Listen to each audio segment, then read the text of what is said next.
পুডিংটা এখন রেডি। ফ্রিজে 2 ঘন্টা রাখার পর আমার পুডিংটা রেডি। দেখো পুডিং খাবো। খুব মজা হয়েছে।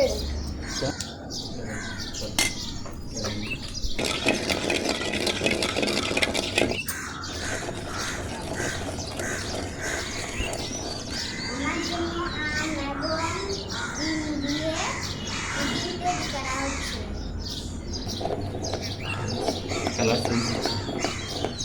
এই যে আমার পুডিংয়ের জন্য ক্যারামেলটা রেডি হয়ে গেছে। এভাবে ক্যারামেলটা রেডি করবেন। কালারটা আসে।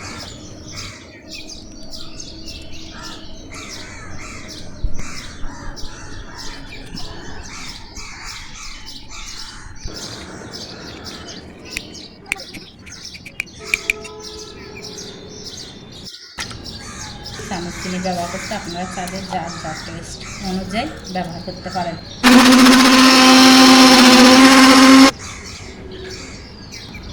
এখানে আমি 500 গ্রামকে জাল করে 250 গ্রাম করে ফেলছি। এখানে আমি 15 গ্রাম গুঁড়া দুধ ব্যবহার করতেছি। আগে এখানে 1/2 লিটার তরল দুধ, এখন গুঁড়া দুধ ব্যবহার করছি। আপনারা চাইলে কম বেশ করতে পারেন। এখন আমি এখানে আর একটু ব্লেন্ড করে নিই।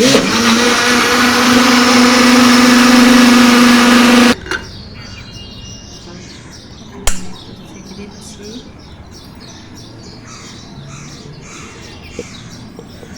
এখানে আমি কাটা আমগুলো ঢেলে দিচ্ছি। একটু নেড়ে দিলে সব জায়গায় এই যে এখানে আমি পানি দিয়ে দিচ্ছি। বসাচ্ছি একটা।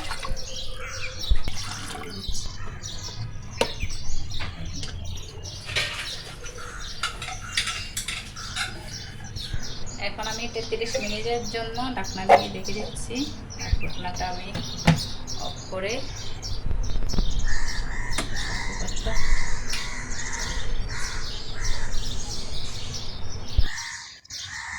আমার পুডিংটা এখন রেডি। এখন ফ্রিজে রেখে দিব। ফ্রিজে 2 ঘন্টা রাখার পর আমার পুডিংটা রেডি। দেখো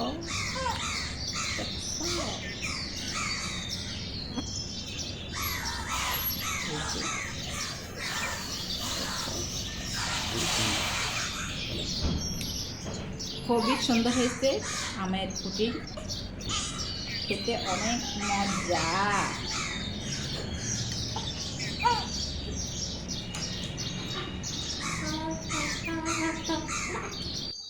পুডিং খাবো।